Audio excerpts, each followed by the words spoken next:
One of my favorite things to grow in the garden is squash. One of the things that a lot of people don't know about squash is that it doesn't really like to have its roots disturbed. To move squash from the pot to the ground, I just put my fingers over the stems of my squash plant and very carefully I flip it over. You can see all my roots here. I don't touch them. I just put it directly into my planting hole like so without disturbing the plant. Now, once you've got your squash in the ground, you want to make sure that you give it ample water. If you're growing in a home garden, you want to make sure that your squash plant has lots and lots of room because a happy squash is a huge squash.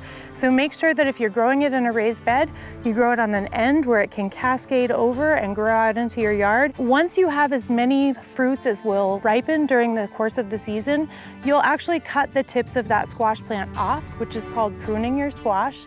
And so it'll encourage the fruits that are already set on your plant to ripen fully, and hopefully by the end of the year you'll have some big, beautiful pumpkins or winter squash that you can store away and enjoy all winter long.